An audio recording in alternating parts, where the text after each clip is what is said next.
Like I said, I've off seen your Freeland name Drive. for a long time. Yeah, been here forever. I think My wife would live in the courthouse. unless I'm, You know? Yeah. So, I don't know. You too.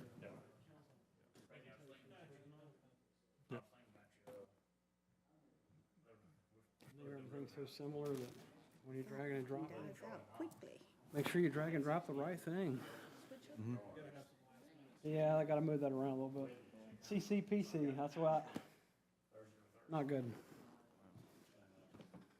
What's going on with this chair?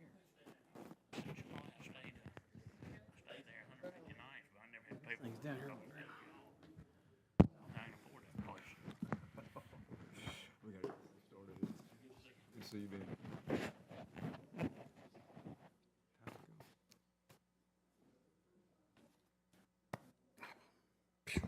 Good evening.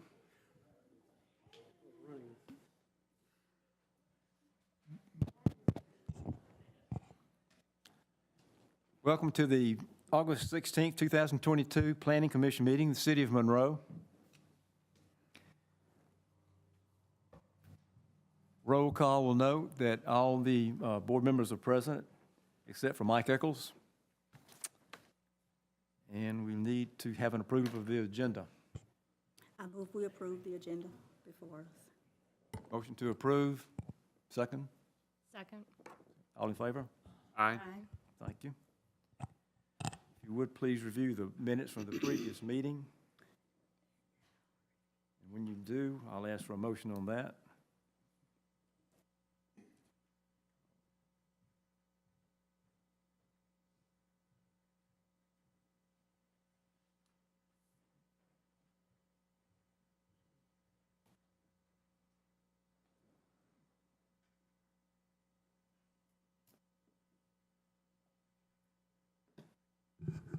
Not present, but I will motion to approve anyway.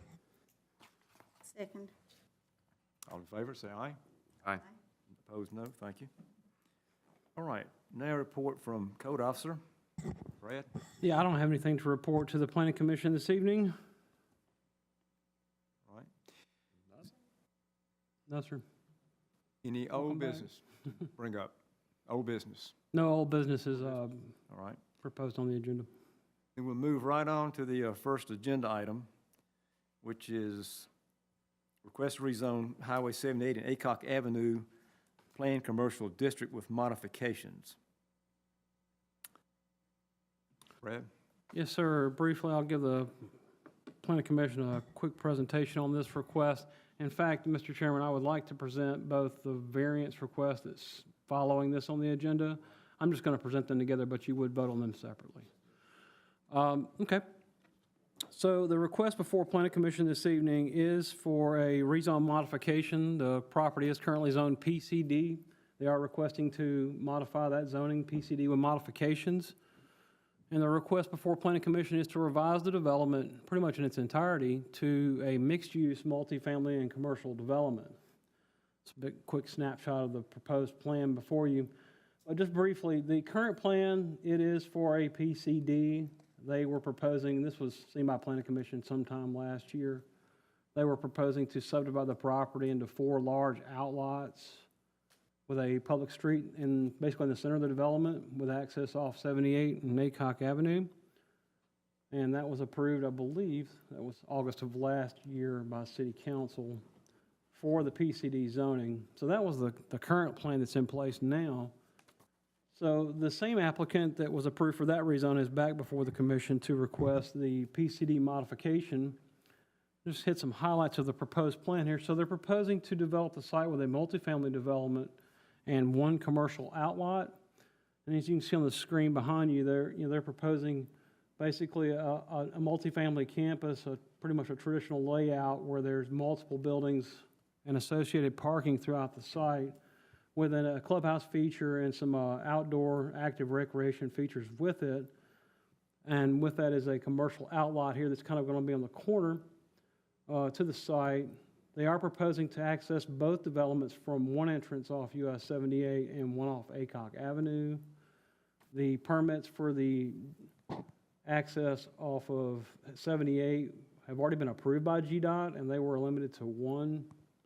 And then the access here off Acock Avenue is proposed with some improvements, including right-of-way dedication, some turn lane improvements, and that's associated with a proposed traffic signal that the applicant's already been approved for by GDOT.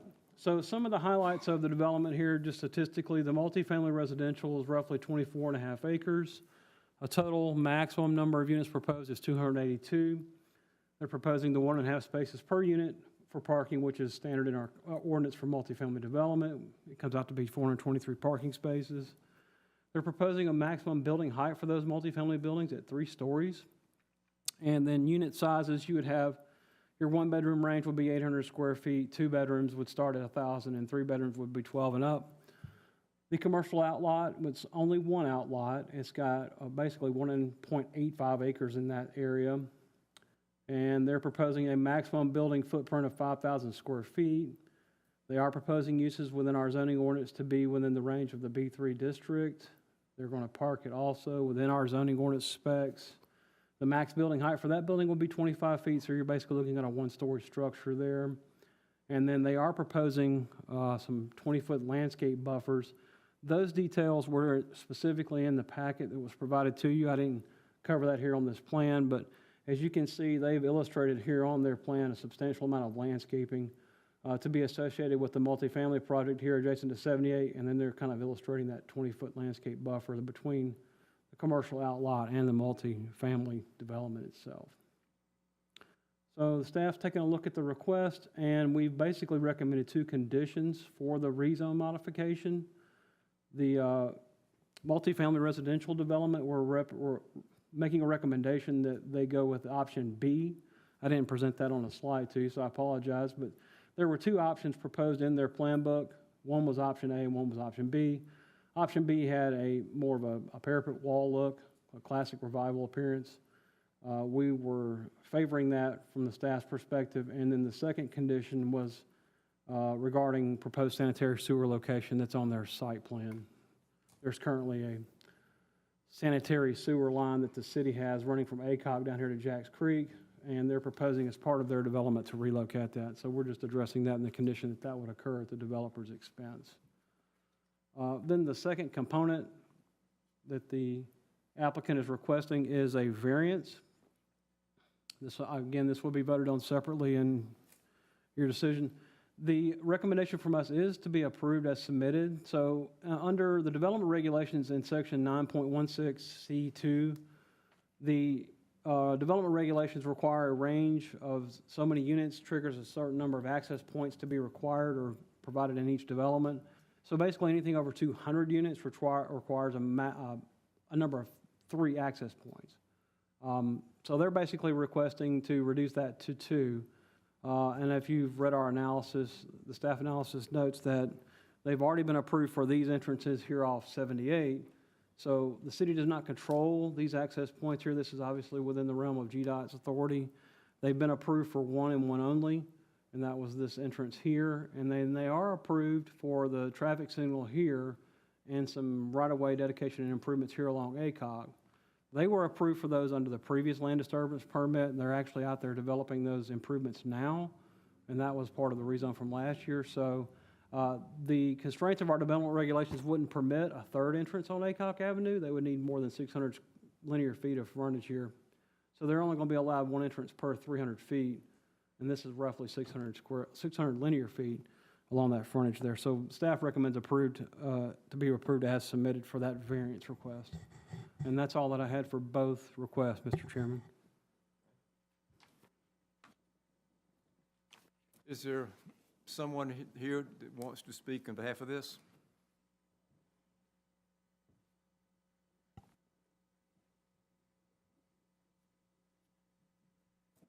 My name is Charles Preston. I'm the previous, who came before you previously for the PCD last year, and I'm here to answer any questions or concerns and go over any details. We have our team that's here from our land planners, Green River Builders, who are looking to purchase the property to build the actual multifamily itself, and the architect, and pretty much anybody that can answer any questions that you have, we're here for you.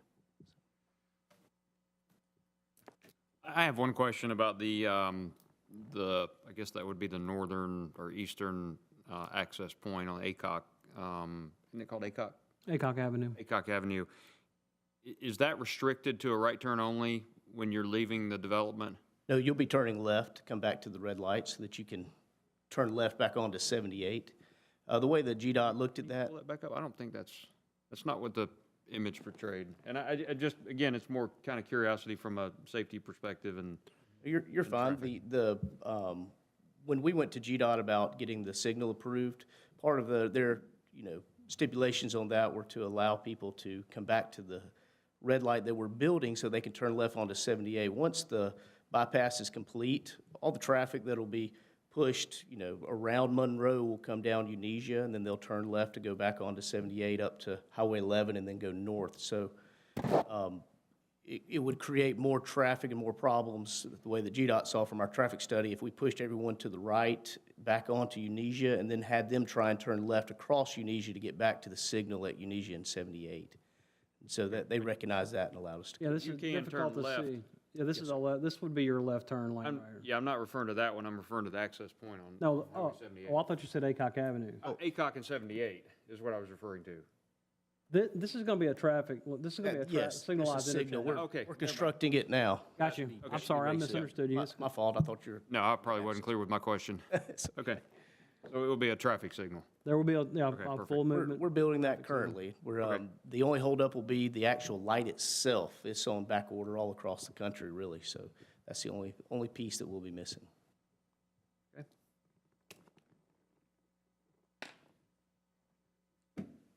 I just have one question about the breakdown of units, 1 bedroom, 2 and 3.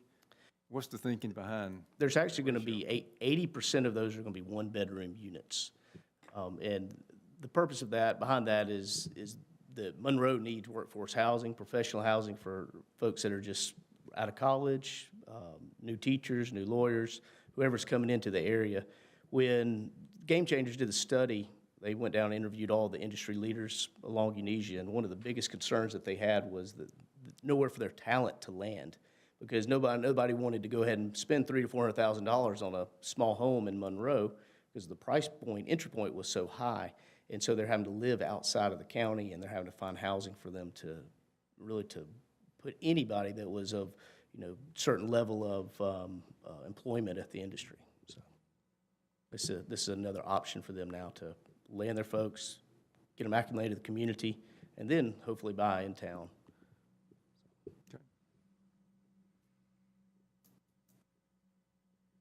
Any more questions? I'm assuming the commercial outlet would be developed at a separate time? When there's a buyer that comes along that'll You don't have a tenant? I don't believe so, that there's nobody that they're talking to at this point. Just curious, what type of commercial development are they trying to develop there? A lot of that will lean back on the city, on what the city gets many calls and many inquiries from different businesses, and I believe they're hoping to team up with the city and find, I think a coffee shop would be perfect, a Starbucks of some kind out there, a breakfast place, something that, you have 30,000 cars that go on 78 currently in front of the property. That's only going to increase when the bypass comes. So it's an ideal spot for somebody that wants to pick up a coffee, a breakfast of some kind on the way to work. But I don't think they're targeting anybody at this time. They're going to wait and see who the best user for that comes along will be. Okay, Clear. Thank you. thank you. Is anyone that wants to speak in opposition to this project? Very well. With the modifications that have been presented, do we have a motion? I move to approve with the conditions. Second. All in favor? Aye.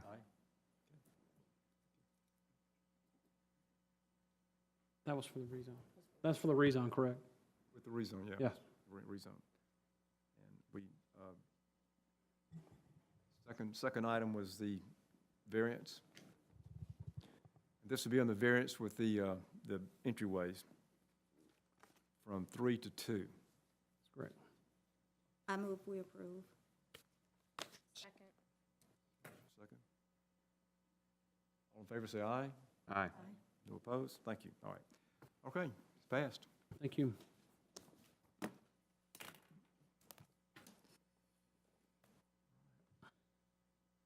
Next item on the agenda, request for variance, driveway reduction, southwest corner of US Highway 78. and- You just voted on that We've one. done that, sorry about that. It's all right. A request for variance, 204 Felker Street, front-facing garage.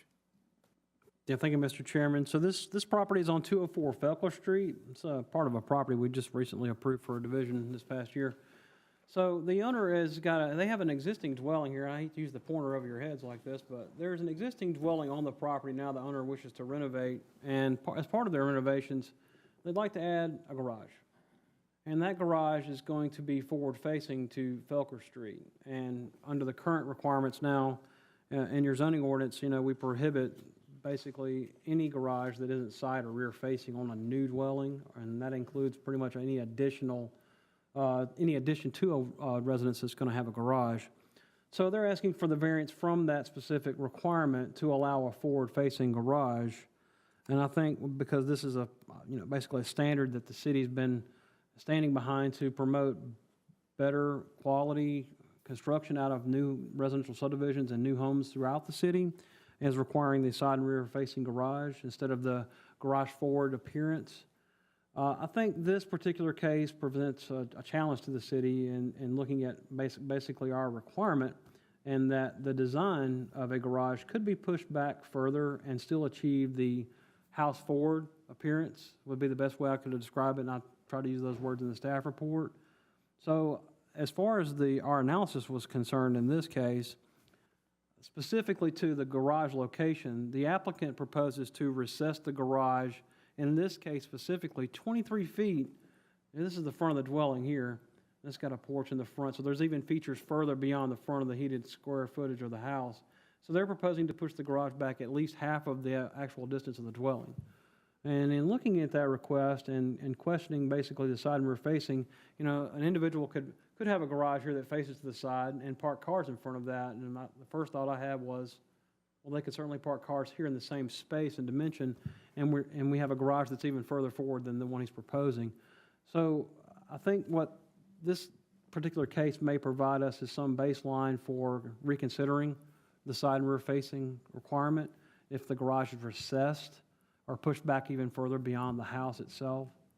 So if you've had a chance to review our analysis, we recommended approval subject to the one condition that the garage be constructed as illustrated on this building plan here. Forward to that. In this case, the verbiage we used was at least half the distance of the dwelling's length, and that's measured from the front to the rear. I think in every specific instance of a home, you're going to have some different dimensions to deal with. In his case, looking at it from the front to the rear, we're getting at least 23 feet out of it. So to go beyond that, we're recommending his request be subject to the one condition, but I've also stipulated from staff that perhaps the planning commission could include a recommendation to council that we examine and possibly an amendment to that side and rear facing garage requirement to allow for some more innovative house designs and maintain the current intent to not have a garage forward product. And that's all that I had, Mr. Chairman. All right. Is anyone here that wants to speak in behalf of this? Robert Casey, the homeowner. But the thing is with that home, the existing home, you can only put the garage on the left side because it's the high side, which is what you rule of thumb about building a garage, which is only about 20 inches, but if you put it on the right side, you'd be about 4 foot high with a garage. And this is the only way I'll be able to put a garage on the house, is on the left. There's not enough access on the left side to make a side entry garage. I understand. Any questions? Yeah, not to make Mr. Chancey's case for him, but he and I have had some very in-depth discussions about this, and to his point, when you go back to the lot, we explored this in a number of scenarios of trying to achieve, and I guess, compliance with the side and rear facing. And it was problematic to turn the garage. There wasn't adequate room for vehicle movement and driveway spacing and things of that nature, so. Not trying to make his case for him, but that, we had some very specific discussions about compliance, and it wasn't able to make it work with the arrangement of the house. I understand. Thank you. Thank you. And I assume there's no one here to speak in opposition? In that case, for the variance, we need a motion for the variance to be made I move to approve with the one condition. with one condition. Second? Motion, okay. All in favor, say aye. Aye. Aye. Opposed, no. All right, thank you. And I believe that's it. That's Motion to adjourn? I move we adjourn. Second. Thank you. Quick tonight. Thank you. Thank you, everybody.